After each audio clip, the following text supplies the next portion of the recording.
Next up is Michael Niemann, and then we'll have some time for discussion and questions. Michael is an adjunct professor of international studies at SOU, author of A Spatial Approach to Regionalisms in the Global Economy, and numerous articles in journals like New Political Science and Journal of African Policy Studies. Michael did his undergraduate work at Rheinisch Friedrich Wilhelms Universität in Bonn, then earned a PhD from the Graduate School of International Studies at University of Denver. He was Associate Professor of International Studies at Trinity University in Connecticut from 1988 to 2009, before moving to Ashland.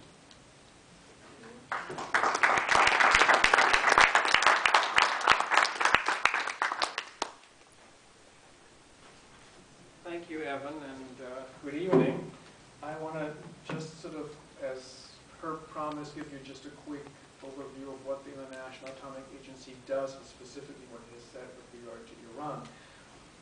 When the Nuclear Non-Proliferation Treaty was signed, the International Atomic Energy Agency was empowered to conduct and put in place so-called nuclear safeguard agreements with all non-nuclear weapons states. And these nuclear safeguard agreements authorized the IAEA to monitor all nuclear facilities in the country in question. Iran signed its safeguard agreement with the IAEA in 1974, and since then IAEA inspectors have been monitoring the facilities that were built up initially actually under the Shah of Iran and so forth. There is actually a sense, although there is no clarity about this, that what might be considered an unauthorized nuclear program actually started under the Shah, but it's not clear.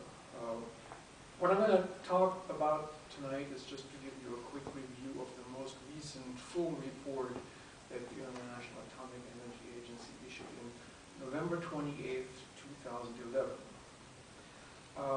During that visit, they visited all nuclear facilities in Iran that were declared under the safeguard agreement, and actually visited a couple of locations that had not been previously declared. And so what came out of that last report was sort of a conclusion that Iran, in all likelihood, had an active nuclear weapons program until 2003. In 2003, under President Khatami, they basically declared a series of nuclear facilities to the IAEA that they hadn't declared. The IAEA went in, surveyed them, put cameras. They always have these cameras in place that always monitor exactly everything that's going on there. And so the conclusion was that since 2003, there haven't been any new nuclear facilities that have been declared or discovered. And there is no evidence at all right now that Iran is in the process of building a nuclear bomb. The Arms Control Association of the United States, which is sort of an organization that focuses on arms control issues worldwide, has come to the conclusion that whatever Iran is doing, at best it can be described as an effort to work on shortening the time frame in which it could build a bomb if it wanted to do so. In other words, Iran is working on creating all of the necessary prerequisites so that if it decides to build a nuclear bomb, it could do so rather quickly. That's the description of the Arms Control Agency. So what have they found out? The most recent report visited 3 different nuclear fuel enrichment plants in Natanz, 2 plants, and in Fordo there is 1 plant. And the conclusion was that these plants are operating legally. There's no evidence of any enriched fuel having been removed.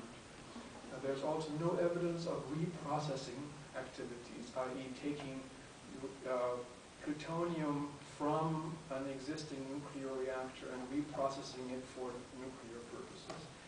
There are no projects involving heavy water, which is another component necessary for building a nuclear bomb. And all uranium conversion and manufacturing processes are legal under the Non-Proliferation Treaty.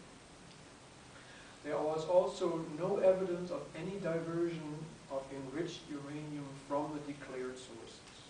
So all of this is in the report that was issued in November 28, 2011. Now what happened is that in the most recent visit, just at the end of February, end of January, beginning of February, the IAEA requested access to a new facility called the Parchin military site. Iran refused to let those inspectors go there, and the IAEA has interpreted this as possible indicator that unauthorized nuclear activities are going on there. But that's about it. So what is then the conclusion of the IAEA? Well, in its most recent report, says the reason why they have doubts about Iran's veracity and its lack of being forthcoming is that there are efforts, some successful, to procure nuclear-related and dual-use equipment and materials by military-related individuals and entities. What that means is that Iran has made efforts to acquire technology that can be used for nuclear weapons by people who are related to the military. Number one. Number two, there are efforts to develop undeclared pathways for the production of nuclear materials. This Parchin plan that I just mentioned is presumed to be a way in which Iran is trying to create a new site that is not being monitored by the IAEA. The acquisition of nuclear weapons development information and documentation from a clandestine nuclear supply network. Well, that is actually old news. What this refers to is that at one point there was this Pakistani Khan who had this sort of nuclear weapons wholesale market where anybody who wanted to buy one could just pay him and get the stuff. By the way, he's still a national hero in Pakistan today. The Khan network has since then been rolled up and it's no longer active. But so there's evidence that at one point in the past, prior to 2003, Iran contacted the Khan network for the purpose of purchasing clandestine nuclear supplies. And then finally, that there's evidence that Iran is working on the development of an indigenous design of nuclear weapons, including the testing of components. That's it. So the conclusion of the report was, and I'm just going to read the whole stuff verbatim, it's not very long.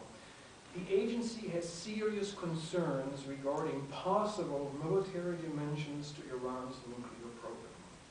After assessing carefully and critically the extensive information available to it, much of it supplied by spy agencies of the United States, the UK, and so forth, the agency finds the information to be overall credible. The information indicates that Iran has carried out activities relevant to the development of a nuclear explosive device. The information also indicates that prior to 2003, these activities took place under a structured program and that some activities may still be ongoing.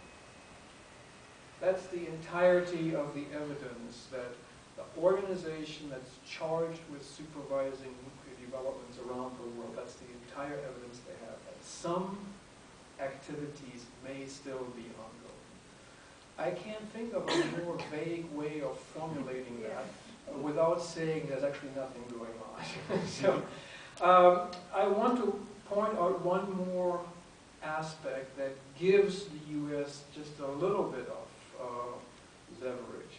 In 2010, the United Nations Security Council passed Resolution 1929 in response to a report by the IAEA to the Security Council. Let me just step back for a second and let me explain that. Whenever the International Atomic Energy Agency finds out that a state is non-compliant and the state refuses to do something about it, it can then refer this information to the Security Council of the United Nations. And the Security Council, as you may know, is the only entity within the United Nations that can make binding decisions, internationally, legally binding decisions. So this resolution in 1929 was passed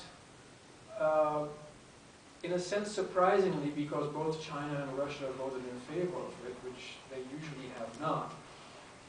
And that resolution calls on Iran to comply with all the requests of the International Atomic Agency, Energy Agency, to allow inspectors to go to all facilities as requested, etc. So technically speaking, Iran is in violation of that resolution because they are not letting the inspectors go to this Parchin facility.